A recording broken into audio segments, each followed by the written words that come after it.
안녕하세요. 한길교회 손재익 목사입니다. 오늘은 웨스트민스터 대유리문답 168문답부터 173문답까지를 함께 보도록 하겠습니다. 168문부터 173문까지는 은혜의 방편 중에서 성례, 그리고 그 중에서도 주님의 만찬에 해당하는 부분인데요. 원래는 175문답까지가 주님의 만찬에 대한 내용을 다 다루고 있습니다만 시간이 많이 걸리기 때문에 오늘은 173문답까지만 보도록 하겠습니다. 먼저 요리문답을 함께 읽어보도록 하겠습니다. 168문 주님의 만찬이 무엇입니까? 주님의 만찬은 신약의 성례인데 예수 그리스도께서 명하신 대로 빵과 포도주를 주고받음으로써 그의 죽으심을 보여주는 것입니다. 주님의 만찬에 합당하게 참여하는 자들은 주님의 몸과 피를 먹고 마심으로 영적 양식을 공급받고 은혜 가운데 자라며 주님과의 연합과 교제가 확고하여지고 하나님께 대한 감사와 서약과 동일한 신비로운 몸의 지체들로서 서로 간의 사랑과 사귐을 증거하고 새롭게 하는 것입니다. 169문 그리스도께서는 주님의 만찬의 성례에서 빵과 포도주를 어떻게 주고받으라고 명하셨습니까? 그리스도께서 주님의 만찬의 성례를 거행함에 있어서 자기의 말씀의 사역자들을 명하여 주님의 만찬 제정의 말씀과 감사와 기도로 빵과 포도주를 일반적인 용도로부터 구별하고 빵을 들고 떼어서 빵과 포도주를 주님의 만찬에 참여하는 자들에게 나누어 주라고 하셨습니다.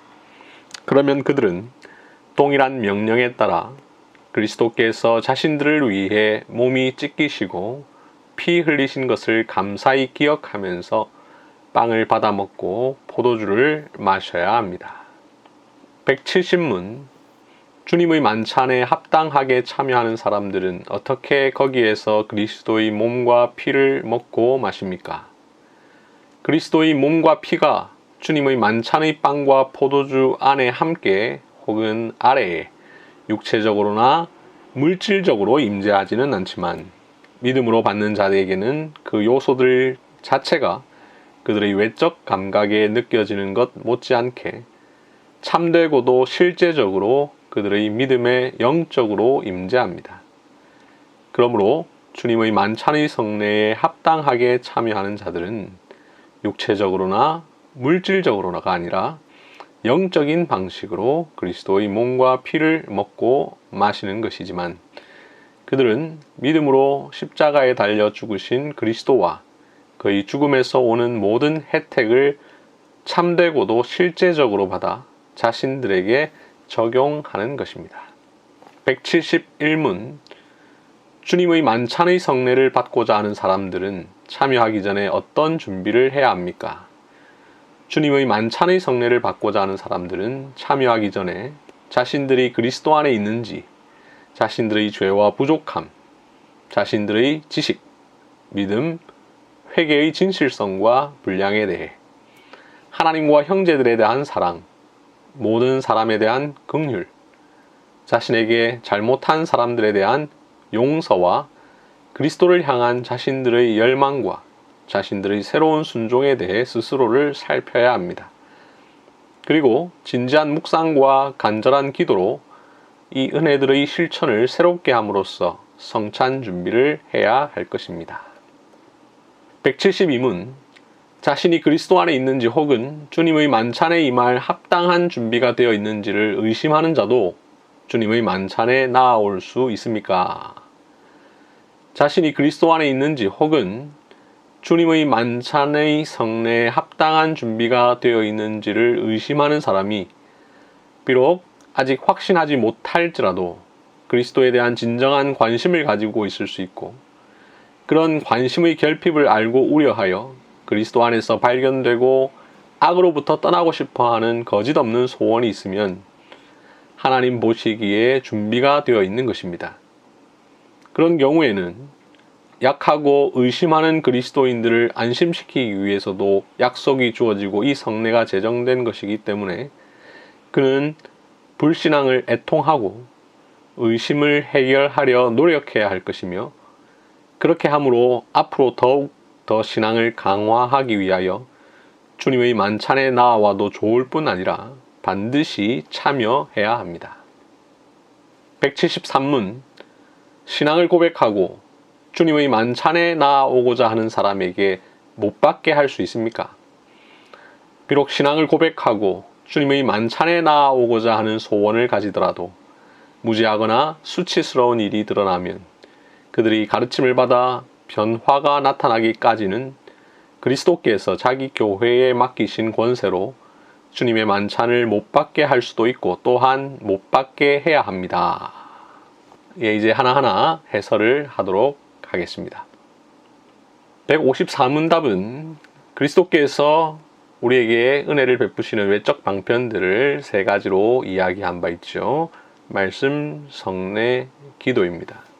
그 중에서 성례를 161문답부터 164문답에서 다루었고 164문답은 성례의 두 종류를 말했죠.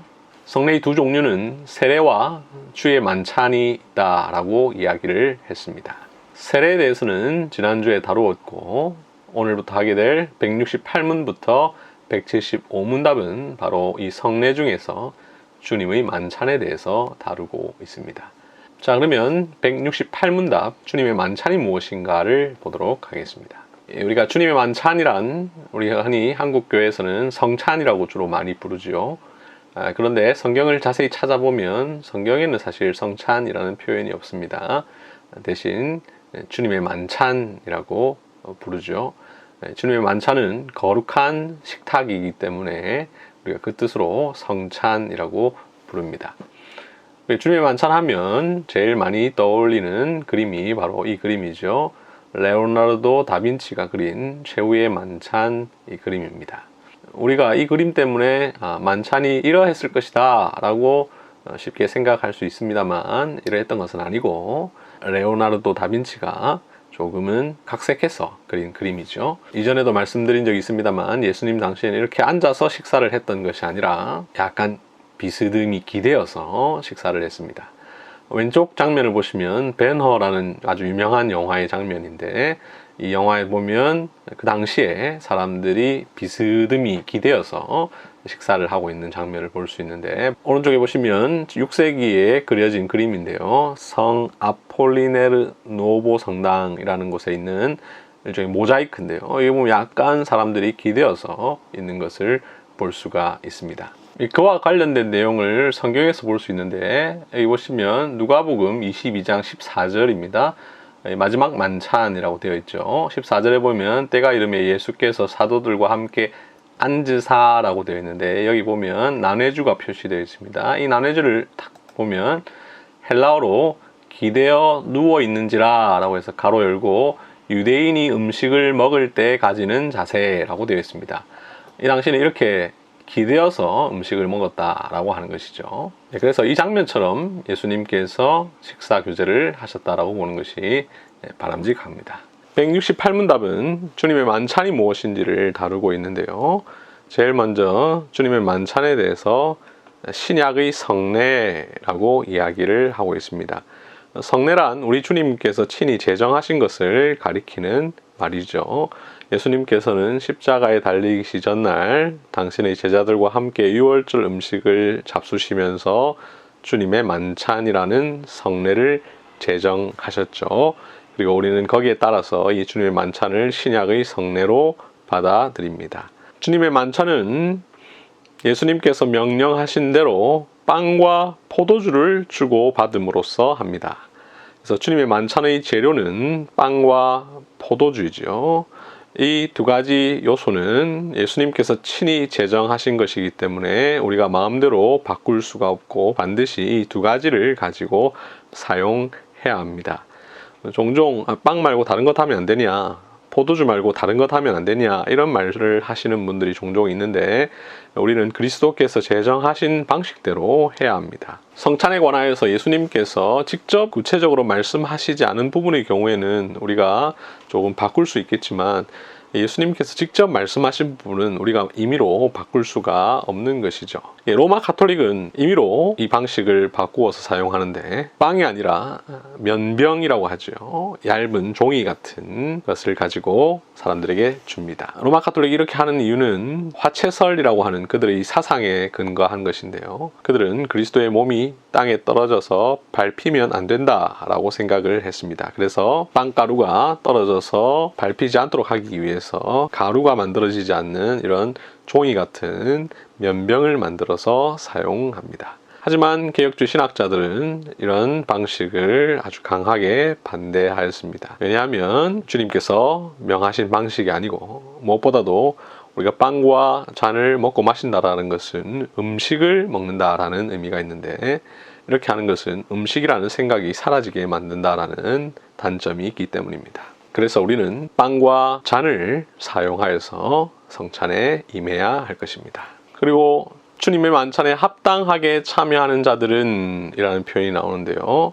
이 표현은 사요성을 염두에 둔 표현이죠. 지지난 시간에 사요성이 무엇이라고 했습니까? 사요성은 그 행위를 하기만 하면 효력이 생긴다라고 하는 것이 사요성인데 대요리 문답은 주님의 만찬에 합당하게 참여하는 자들에게 의미가 있다라고 이야기를 하고 있습니다.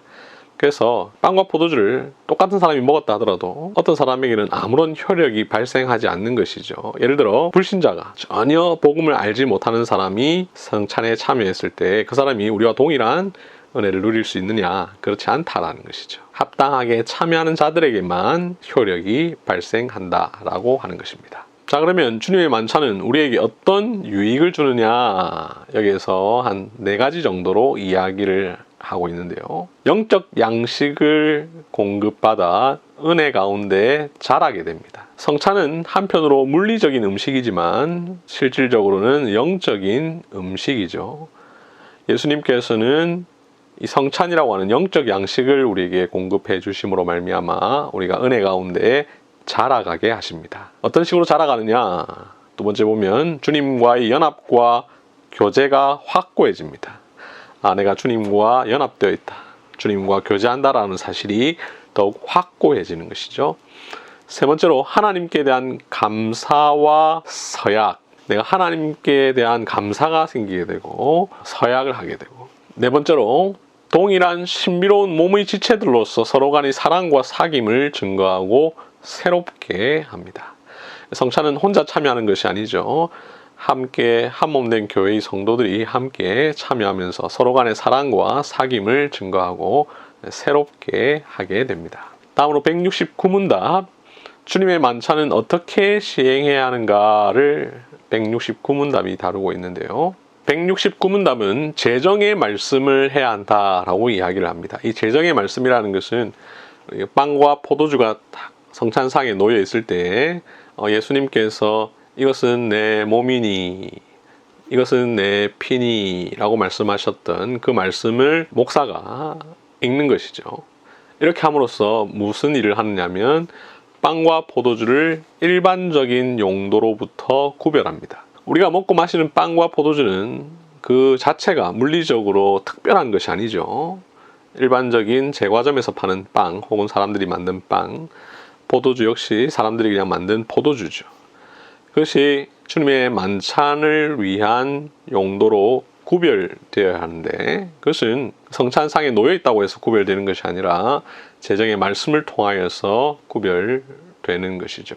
그래서 성찬을 어떻게 진행해야 하는가 할 때에 먼저 재정의 말씀을 통하여서 빵과 포도주를 일반적인 용도로부터 구별하는 일이 필요합니다. 그리고 감사와 기도를 해야 되겠죠. 이 성찬에 참여하게 해주신 하나님께 감사를 합니다. 우리 교회에서 성찬을 할 때 그 순서를 잘 보시면 먼저 제가 성찬의 의미를 조금 설명하고 재정의 말씀을 하고 그리고 기도를 하죠. 다음으로 특별히 중요한 것은 빵을 들고 떼어서 라고 하는 것인데요. 목사가 빵을 높이 들고 모든 성도들이 보는 앞에서 그 빵을 떼는 행위를 합니다. 오늘날 많은 교회들은 미리 빵을 다 잘라두고 나서 그냥 그 빵을 나눠주는 일만 하는데 편의상 그렇게 빵을 잘라두는 것은 물론 할 수 있습니다. 그런데 그 일을 하더라도 반드시 성찬식 할 때에 목사는 그 빵을 들어서 떼는 일을 해야 합니다. 예수님께서 제자들 앞에서 이 일을 행하셨기 때문에 전통적으로 개신교회는 이 일을 아주 중요하게 여겼고 이 일을 꼭 해야 한다고 가르쳤습니다. 특별히 빵을 떼는 행위를 통하여서 우리 주님께서 자신의 살을 찢으셨다라는 사실을 생각하게 했던 것이죠. 그러고 나면 빵과 포도주를 주님의 만찬에 참여하는 자들에게 나누어 주고 그리고 받아 먹고 마십니다. 다음으로 170문답 주님의 만찬에 그리스도께서 어떻게 임하시는가 하는 부분인데요. 이 내용은 조금 어려운 내용인데 잘 들으시기를 바랍니다. 교회 역사를 보면 중세시대와 종교개혁 시대가 있죠. 중세시대는 오랫동안 로마 가톨릭이 주를 이루던 시대이고 종교개혁 시대는 그것이 잘못되었다는 것을 발견하고 개혁해 나가는 시대인데요. 중세시대에 로마 가톨릭의 화채설이라는 것이 있었습니다. 그리고 종교개혁 시대에 루터파의 공제설이 있었고 츠빙글리의 기념설이 있었고 칼뱅파의 영적 임재설이 있었습니다. 이 네 가지가 교회 역사 속에서 그리스도께서 주님의 만찬에 어떻게 임하시는가에 대한 네 가지 견해인데요. 먼저 조금 설명을 드리면 화채설이라는 것은 한자어를 보시면 체, 본질이라는 뜻인데요. 우리가 흔히 몸체라고 하는데 한자는 보면 한 단어 속에 여러 가지 뜻이 있죠. 이 단어는 몸이라는 뜻도 있지만 본질이라는 뜻도 있습니다. 그 다음 화라는 말은 될 화자죠. 변화할 화자죠. 본질이 변한다라는 말인데요. 무슨 말이냐면 이 성찬을 집례하는 사제가 제정의 말씀을 하는 순간에 빵과 포도주의 본질이 변화하게 된다라고 하는 것이 이 화채설의 견해입니다. 그러면 어떤 본질로 변하느냐? 예수님의 실제적인 몸과 피의 동일한 본질로 변화된다 이렇게 믿습니다. 그러니까 빵이 살이 되는 건 아니지만 살과 동일한 본질로 바뀌는 것이고 잔이 피가 되는 것은 아니지만 피와 동일한 본질로 바뀌게 된다라고 하는 것이죠. 그래서 사실은 같은 의미죠. 빵이 살이 되고 잔이 피가 되는 그런 생각을 가졌습니다. 앞서 로마 가톨릭은 이 면병이라는 것을 사용한다고 했습니다. 그 이유가 화채설과 관련된다고 했죠. 빵을 떨어뜨리면 안 되고 그 빵을 떨어뜨렸을 때 밟으면 그리스도의 몸을 밟는 것과 같다 이런 생각을 하게 되었는데 그것이 바로 화채설 때문이죠. 그리고 심지어 로마 가톨릭은 면병은 성도들에게 주지만 포도주는 성도들에게 주지 않았습니다. 그 이유는 혹시나 잔을 흘리게 되었을 때 그리스도의 피를 흘리는 것과 동일하다라고 생각을 한 것이죠. 이런 화채설은 결국 성찬의 재료에 대한 숭배로 이어지는데요. 그래서 그들은 이 빵과 잔을 소중하게 여기고 심지어 빵을 거룩하게 구별하여서 성체 보관함이라고 하는 것에 보관하는 그런 일들도 하게 되었습니다. 오늘날 많은 가톨릭 교인들은 화채설을 믿지 않지만 여전히 화채설은 가톨릭의 공식 교리이고 중세시대에 특별히 이런 생각을 가졌죠. 종교개혁자 루터는 이러한 화채설을 반대했습니다. 종교개혁자 루터는 로마 가톨릭의 잘못된 부분들에 대해서 많이 개혁을 했던 사람이죠. 그죠? 그런데 아쉽게도 루터는 개혁을 하려고 했지만 완전한 개혁을 이루지 못했는데요. 그 이유는 처음 개혁하다 보면 워낙 많이 동떨어진 것을 개혁하다 보면 자기들도 잘 알기가 어렵죠. 그래서 일부분 개혁을 했는데 그러면서 주장했던 것이 공제설이라고 하는 것입니다. 이 공제설이란 빵과 포도주 자체는 변화가 없다라는 생각을 기본적으로 하고 있습니다. 즉 화채설을 반대하고 있습니다. 그럼에도 불구하고 이 루터는 어떤 생각을 했냐면 빵과 포도주 안에 그리고 그것과 함께 그리고 그것 아래에 그리스도께서 실제로 임하신다 이렇게 믿었습니다. 이 견해는 사실상 화채설과 별반 다를 것이 없게 되어버렸는데요.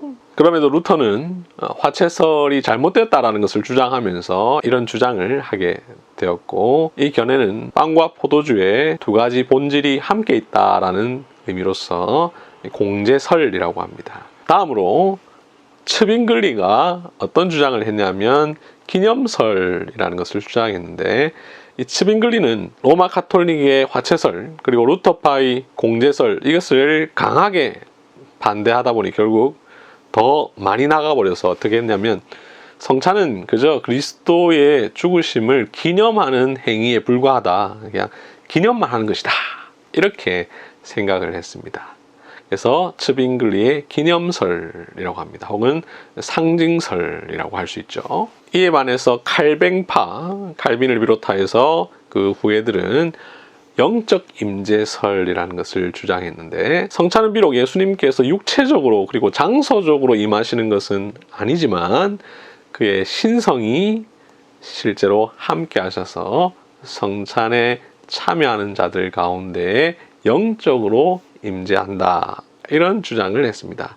그것을 칼빈의 영적 임재설이라고 합니다. 이 네 가지를 잘 이해하면서 170문답을 볼 필요가 있는데요. 170문은 먼저 그리스도의 몸과 피가 주님의 만찬의 빵과 포도주 안에 함께 혹은 아래에 육체적으로나 물질적으로 임재하지는 않지만 이라고 이야기합니다. 자, 이 표현은 무엇을 염두에 둔 것이겠습니까? 바로 루터의 공제설을 염두에 둔 것입니다. 루터는 포도주 안에 함께 그리고 아래에 육체적으로나 물질적으로 임재한다, 이렇게 믿었어요. 그래서 영어로 보시면 in, with, under가 나오는데, 이 세 가지 표현은 이 루터의 공제설을 이해하는 데 아주 중요한 표현입니다. 대열이문답은 화채설은 아예 이야기하지 않습니다. 굳이 이야기할 필요가 없어서 그런 것 같습니다. 츠빙글리의 기념설도 이야기하지 않습니다. 그 이유는 기념설은 그 당시에 많은 사람들이 주장했던 것이 아니라 츠빙글리만이 주장했던 소수 의견이었기 때문이죠. 대신 루터파의 견해를 반박합니다. 빵과 포도주 안에 함께 아래에 육체적으로나 물질적으로 임재하는 것은 아니다 라는 것이죠. 그러면서 무엇을 이야기하느냐 하면 바로 칼빈파의 실제적 영적 임재설을 이야기하죠. 믿음으로 받는 자에게는 그 요소들 자체가 그들의 외적 감각에 느껴지는 것 못지않게 참되고도 실제적으로 그들의 믿음에 영적으로 임재합니다 라고 이야기를 합니다. 참되고도 실제적으로 라는 표현은 츠빙글리의 기념설을 염두에 둔 칼빈파의 주장이죠. 츠빙글리는 그저 상징이다, 기념에 불과하다 라고 했는데, 칼빈파는 그렇지 않다, 실제적으로 영적으로 임재하신다 라고 믿었던 것이죠. 이런 주장에 근거해서 그러므로 주님의 만찬의 성례에 합당하게 참여하는 자들은 육체적으로나 물질적으로가 아니라 영적인 방식으로 그리스도의 몸과 피를 먹고 마신다 라고 이야기합니다. 그리고 그 모든 혜택을 받아서 자신들에게 적용한다 라고 이야기를 하고 있습니다. 다음으로 171문답, 주님의 만찬에 참여하기 전에 어떤 준비를 해야 하는가인데요. 171문은 주님의 만찬의 성례에 참여하기 위해서는 먼저 준비를 해야 한다라고 이야기를 하는데, 이 이야기는 고린도전서 11장 28절 말씀에 근거합니다. 사람이 자기를 살피고 그 후에야 이 떡을 먹고 이 잔을 마실지니 라고 말씀을 하죠. 이 말씀에 근거해서 주님의 만찬에 참여하는 것은 그냥 쉽게 아무렇게나 참여하는 것이 아니라 항상 자기를 살피고 그 후에 참여해야 한다라는 것을 강조하고 있습니다. 171문은 그 사실을 이야기하고 있는 것이죠. 자, 그러면 어떤 준비를 해야 하느냐? 먼저 자신들이 그리스도 안에 있는지, 내가 정말로 예수 그리스도 안에 있는지를 생각해야 합니다. 그걸 돌아보고 성찬에 참여해야 되는 것이죠. 다음으로 자신들의 죄와 부족함, 나의 죄와 그로 인한 부족함을 생각해야 됩니다. 자신들의 지식, 믿음, 회개의 진실성과 분량에 대해, 지식이란 신앙 지식을 말하겠죠. 내가 성경에 대해서 얼마나 알고 있는가, 교리에 대해서 얼마나 알고 있는가, 그것을 알기 위해서 얼마나 노력하고 있는가를 돌아보고, 나의 믿음을 생각하고 나의 회개를 생각하고 이것이 과연 진실한가를 생각하고 그 분량에 대해서 생각을 합니다. 그리고 하나님과 형제들에 대한 사랑, 내가 정말로 하나님을 사랑하는가, 내가 한 교회에 속한 형제들을 사랑하고 있는가, 혹시 교회 안에 속한 다른 지체들과 불화하고 있지는 않는가, 그것을 생각하고 참여해야 된다는 것이죠. 모든 사람에 대한 긍휼을 가져야 되고 나에게 잘못한 사람들에 대하여 용서하는 마음 이것이 있는가를 생각해야 되고 그리스도를 향한 나의 열망이 있는가 나는 과연 늘 순종하고 있는가 이런 것들을 스스로 살펴야 합니다. 그리고 진지한 묵상과 간절한 기도로 이 은혜들의 실천을 새롭게 함으로 늘 새롭게 함으로 성찬 준비를 해야 하는 것이죠. 다음 주에 성찬이 있다라고 하면 자기 자신을 이렇게 살펴보고 성찬에 참여해야 합니다. 교회 역사에 보면 이 부분을 굉장히 중요하게 여기는 전통들이 있었는데요. 특별히 스코틀랜드 장로교회에서는 성찬이 있는 주중에 준비의식을 갖는 전통을 갖고 있었습니다. 이 준비의식을 통하여서 성도들은 주일에 성찬상에 참여할 수 있는 허가를 나타내는 증표를 받기도 했는데요. 웨스트민스터 예배 모범을 보면 반드시 성찬식 거행 일주일 전에 공적으로 공고하는 것이 필수적이며 그때 혹은 그 주간 어느 날이라도 그 규례와 정당한 준비와 참여에 관한 것들을 가르쳐야 한다라고 이야기를 하고 있는 것을 볼 수 있습니다. 우리 고신총회 헌법 예배 지침에도 보면 그런 내용이 나오는 것을 볼 수 있는데요. 제22조 성찬 예식에 대한 내용에 보면 제2항에 보면 성찬식의 예고라는 부분이 나옵니다. 여기에 보면 성찬 예식을 시행하려 할 때는 교회에 공식 광고를 함이 마땅하고 그 주간에 예비 집회로 모여 모든 성도로 하여금 성찬의 성격을 알게 하며 라는 말씀이 나오죠. 여기 보면 그 주간에 예비 집회로 모여 라는 부분이 바로 스코틀랜드 장로교회에서 해왔던 성찬하기 전에 자신을 살피는 그런 의식과 관련됩니다. 성찬을 매주 하거나 혹은 한 달에 한 번 이렇게 조금 자주 하는 교회에서는 굳이 이렇게까지는 할 필요는 없겠지만 성찬식을 1년에 2번 혹은 3번 이렇게 한다면 이런 의식을 통해서 자신을 살피도록 하는 것이 필요하고 이것은 교회 역사에서 굉장히 중요하게 강조된 부분이죠. 우리 한길교회는 지금 현재 코로나로 인해서 성찬식을 하고 있지는 않지만 평소에는 한 달에 한 번씩 하는데요. 한 달에 한 번씩이기 때문에 따로 준비 의식을 위한 모임을 갖지는 않지만 성찬을 앞두고 교회에서 광고를 할 때는 한 주간 스스로 이런 부분을 생각하면서 자기 자신을 살피는 것이 꼭 필요할 것입니다. 다음으로 172문답 준비가 의심된 자도 주님의 만찬에 나아올 수 있는가 라는 것인데요. 우리가 171문답에서 성찬 준비를 해야 된다라고 했는데 성찬에 준비해야 된다는 것을 강조하다 보면 좀 잘못된 방향으로 갈 수가 있습니다. 나는 준비가 늘 안 되어 있다라고 생각하는 것이죠. 이게 신앙심이 깊을수록 그럴 때가 많이 있는데 우리가 다 하나님 앞에서 죄인이라는 생각을 늘 갖게 되고 그러다 보면 내가 이렇게 성찬에 참여하는 것이 맞는가 이런 의심을 하기가 쉽죠. 그래서 이런 의심을 하는 사람이 나아올 수 있느냐 나아올 수 있다라는 의도로 이야기를 하고 있죠. 자신이 그리스도 안에 있는지 혹은 주님의 만찬의 성례에 합당한 준비가 되어 있는지를 의심하는 사람이 비록 아직 확신하지 못할지라도 그리스도에 대한 진정한 관심을 가지고 있고 그런 관심의 결핍을 알고 우려하여 그리스도 안에서 발견되고 악으로부터 떠나고 싶어하는 거짓없는 소원이 있으면 하나님 보시기에 준비가 된 것입니다 라고 이야기를 하고 있죠. 그러니까 나는 아직 준비가 안 됐어. 나는 성찬에 참여하지 못해. 이런 마음을 너무 많이 가지려고 하는 것은 바람직하지 않다라는 것이죠. 오히려 준비한다는 것은 스스로를 돌아보게 하는 것이지 당신은 참여할 수 없는 사람이다 라고 생각하도록 만들게 하기 위함이 아니라는 것이죠. 괄호 안에 있는 표현처럼 약하고 의심하는 그리스도인들을 안심시키기 위해서도 이 성례가 제정된 것이기 때문에 즉 믿음이 완벽한 사람을 위해서 성찬이 제정된 것이 아니라 좀 약한 사람, 우리의 믿음이 연약해질 때에도 그 사람의 믿음을 북돋아주기 위해서 만들어진 것이 성찬이기 때문에 우리로 하여금 주님의 은혜 안에서 자라도록 하기 위해서 만든 것이 성찬이기 때문에 그런 경우라도 오히려 나의 불신앙을 애통하고 그 의심을 해결하려고 노력하는 마음으로 이 성찬에 참여하는 것이 바람직하다. 이 사실을 172문답이 가르치고 있는 것이죠. 다음으로 173문답 주님의 만찬에 나아오려는 사람을 교회가 못 나오게 할 수 있는가? 일단 기본적으로 주님의 만찬은 누구에게나 열려있는 것은 아니죠. 불신자, 아직 신앙 고백하지 않아서 세례를 받지 않은 사람은 이 성찬에 참여할 수가 없습니다. 그런데 신앙을 고백하고 주님이 만찬에 나아오고자 하는 사람조차도 못 받게 할 수 있느냐? 그런 사람이라 하더라도 못 받게 할 수 있다. 그때 몇 가지 단서가 있죠. 먼저 무지하거나 라고 얘기했는데, 여기서 무지하다라는 말은 뭐 배움이 짧다든지 머리가 나쁘다든지 이걸 이야기하는 것이 아니라 복음의 진리에 대한 올바른 이해가 없는 경우를 말하죠. 과거에 신앙을 고백했다 하더라도 좀 지나서 보니까 사실상 복음의 진리에 대해서 너무 모르는 사람, 그런 사람에게는 성찬에 참여하지 못하게 할 수 있다는 것이죠.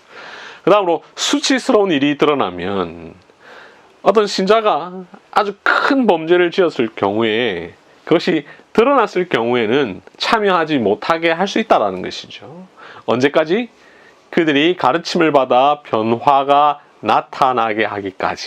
이것을 그리스도께서 자기 교회에 맡기신 권세로 주셨으니 충분히 그렇게 할 수 있고 또 그렇게 해야 한다라고 가르치고 있습니다. 그래서 교회는 수찬정지의 징계를 받은 사람이나 혹은 뭐 그에 준하는 여러 가지 사유가 있는 사람에게 당신은 성찬에 나오면 안 됩니다 라고 할 수가 있는 것이죠. 이때 교회란 교회의 권세니까 당회 혹은 당회에 준하는 치리회를 말하겠죠. 지금까지 다룬 내용을 쭉 보면 궁극적으로 이 성찬은 아주 중요하기 때문에 그냥 쉽게 할 수 있는 것이 아니라 신중하게 해야 하고, 이 신중하게 할 때에 그렇다고 해서 너무나 또 지나치게 엄격하게 해서는 안 되겠고, 주님께서 가르치신 그 범위 안에서 참여하게 하되 우리가 자기 자신을 살피고 준비하면서 참여하고, 심각한 범죄 가운데 있는 사람은 교회가 참여하지 못하게 하고, 또 성찬에 참여할 수 없는 사람은 참여하지 못하게 하는 것이 꼭 필요하다, 이것을 이야기하고 있습니다. 왜냐하면 주님의 성찬을 거룩하게 보존해야 할 책임이 교회에 있기 때문이죠. 오늘 다룬 내용과 또 그 밖에 주님의 만찬과 관련된 내용은 제 책 뜻강 예배 모범 229쪽부터 259쪽을 참고하시면 도움이 되겠습니다. 지금까지 잘 들어주셔서 감사드리고, 오늘 하루도 주 안에서 복되고 평안하며 안식하는 거룩한 날 되시기를 바랍니다. 감사합니다.